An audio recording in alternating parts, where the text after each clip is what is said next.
아니, 이상하지 않으세요? 월스트리트의 최고 전문가들은 막 경고를 쏟아내는데 주식시장은 너무나 평온하단 말이죠. 오늘 이 이상한 역설의 중심에 있는 사모신용이라는 숨겨진 존재, 그 정체를 한번 파헤쳐 보겠습니다. 월가의 황제라고 불리는 JP모건의 제이미 다이먼 같은 사람들이 뭐라고 하는지 아세요? 바퀴벌레 한 마리가 보였는데 이 시스템 안에 얼마나 더 숨어 있는지 모르겠다. 이게 그냥 좀 걱정되네 이 정도 수준이 아니에요. 금융 시스템 아주 깊숙한 곳에서 뭔가가 단단히 잘못되고 있다는 아주 강력한 신호인 거죠. 정말 기묘한 상황입니다. 보세요. 한쪽에서는 S&P 500 지수가 저렇게 굳건히 버티고 있는데 다른 한쪽에선 금융계의 거물들이 시한폭탄이다, 이건 시스템 전체 위기다, 이런 무시무시한 단어들을 막 던지고 있단 말이죠. 도대체 시장은 왜 이 경고를 못 들은 척하는 걸까요? 그 답은요, 바로 우리 눈에 보이지 않는 곳에 숨어 있습니다. 자, 그럼 오늘의 용의자를 공개합니다. 바로 그림자 금융이라고 불리는 세계의 사모신용입니다.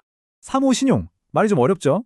아주 간단히 말하면 은행에서 대출받기 좀 애매한 기업들 있잖아요. 그런 기업들한테 돈을 빌려주는 은행이 아닌 곳들의 대출 시장이라고 보시면 돼요. 사모대출이나 그림자 금융이라고도 불리는데요. 이게 왜 생겼냐면 기업들은 은행의 까다로운 규제가 피하고 싶고 또 돈을 빌려주는 연기금 같은 곳들은 저금리 시대에 어떻게든 높은 수익을 내고 싶고 이 둘의 필요가 딱 맞아떨어지면서 탄생한 거죠. 그리고 그 성장세는요, 정말 폭발적이라는 말밖에 안 나옵니다. 2008년 금융위기 때만 해도 3천억 달러 정도였거든요. 근데 2026년에는 무려 3조 5천억 달러, 거의 12배 가까이 커질 거라고 해요. 이 거대한 붐이 가능했던 데는 딱 두 가지 이유가 있어요. 첫째, 2008년 이후에 은행 규제가 엄청 빡빡해지면서 대출 문턱이 확 높아졌고요. 둘째, 연기금 같은 기관 투자자들이 국채금리로는 성에 안 차니까 더 높은 수익을 찾아서 헤맨 거죠. 자, 지금부터가 진짜 중요한 얘기입니다. 이 어마어마한 시장 안에 숨겨진 시한폭탄이 어떻게 우리들 눈을 교묘하게 피해왔는지 그 실체를 한번 까보겠습니다. 신용평가사 피치가 내놓은 데이터를 보면 정말 깜짝 놀라실 겁니다. 이 사모대출을 받은 기업들의 진짜 부도율이 무려 9.2%래요. 아니, 미국의 공식 부도율이 기껏해야 1, 2%대인 걸 생각하면 이건 정말 어마어마한 수치잖아요. 쉽게 말해 열의 하나는 망해가고 있다는 건데 왜 우리는 이 비명 소리를 듣지 못했을까요? 바로 이 세 가지 착시 현상 때문입니다. 첫째는 셀프 성적표. 펀드 매니저들이 자기들이 빌려준 돈의 가치를 자기들이 매겨요. 그러면서 부도율을 3% 정도로 슬쩍 낮춰서 투자자들한테 보고하는 거죠. 둘째, 연장하고 못 본 척하기 수법인데요. 기업이 돈을 못 갚잖아요? 그럼 계약서에 있는 A&E라는 조항으로 만기를 그냥 자동으로 늘려줘요. 서류상으로는 부도가 아닌 게 되는 거죠. 그리고 마지막, 이게 진짜 악질인데 사채업자 수법, 바로 PIK 대출입니다. 기업이 이자를 못 내면 그 이자를 원금에 그냥 더해버려요. 빚이 복리로 눈덩이처럼 불어나는 딱 그런 구조입니다. 그래서 진짜 핵심이 바로 이겁니다. 이 대출들이 대부분 변동금리인데 지금 이자율이 무려 18%에 달한다는 거예요. 솔직히 대부분의 중소기업이 이걸 어떻게 감당하겠어요? 지금 기업들은 말 그대로 이자 폭탄에 깔려서 신음하고 있는 겁니다. 그런데 말이죠. 왜 하필 지금 이 폭탄의 초침이 이렇게나 빠르게 똑딱거리기 시작한 걸까요? 여기에는 아주 결정적인 방어쇠가 두 개 있습니다. 우리는 지금 만기절벽이라는 거대한 벽 앞에 서 있습니다. 기억나세요? 금리가 거의 제로였던 2020년에서 2022년 사이. 그때 5년 만기 대출이 엄청나게 풀렸거든요.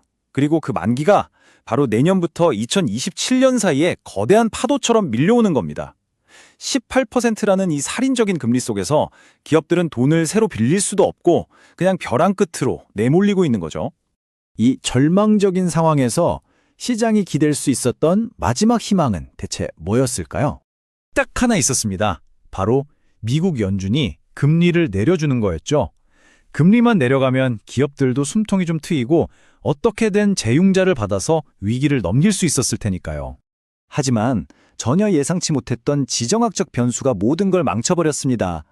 이란과의 분쟁 때문에 유가가 100달러를 넘어서면서 인플레이션 공포가 다시 살아났고 이게 연준의 손발을 꽁꽁 묶어버린 거예요. 금리 인하라는 마지막 동아줄이 끊어진 거죠. 사실상 시한폭탄의 도화선에 불이 붙었다고 봐야 합니다.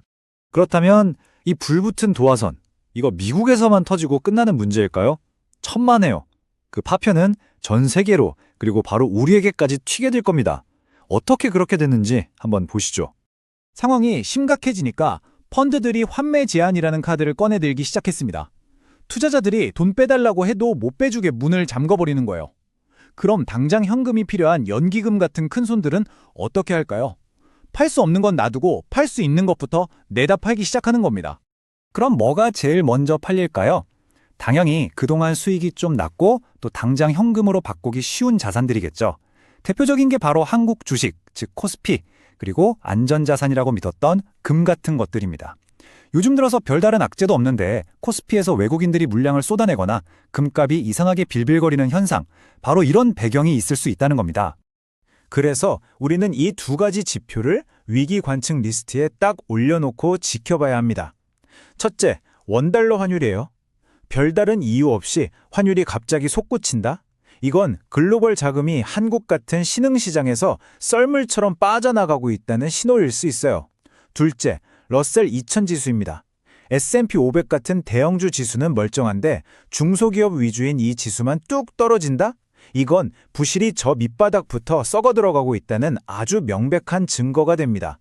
자, 그럼 이제 마지막입니다. 이 폭탄, 과연 터질 것인가 아니면 해체될 것인가, 두 가지 엔딩 시나리오를 한번 그려보겠습니다. 먼저 폭탄이 해체되는 가장 좋은 시나리오는 이렇습니다. 이란 분쟁이 빨리 끝나서 유가가 $80 밑으로 쭉 떨어져 주는 거예요. 그럼 연준도 금리를 내릴 명분이 생기고 위기는 조용히 봉합될 수 있겠죠. 반면 최악의 폭발 시나리오는 정반대입니다. 분쟁이 더 커져서 유가가 $130를 뚫고 올라가고 연준은 인플레 잡느라 고금리를 계속 유지할 수밖에 없게 되는 거죠. 그럼 대규모 펀드런이 발생하고 기업들은 줄도산하면서 2008년의 악몽이 다시 펼쳐질 수도 있습니다. 물론 정부가 돈을 풀어서 당장 급한 불은 끌 수 있습니다. 하지만 그건 어쩌면 오늘의 문제를 내일의 더 큰 문제로 그냥 떠넘기는 것일지도 몰라요. 여기서 우리는 근본적인 질문에 부딪히게 됩니다. 우리는 과연 시한폭탄을 해체하고 있는 걸까요? 아니면 그저 내일을 위해 더 크고 강력한 폭탄을 만들고 있는 걸까요? 이 질문에 대한 답은 앞으로 몇 달간의 시장이 우리에게 보여줄 겁니다.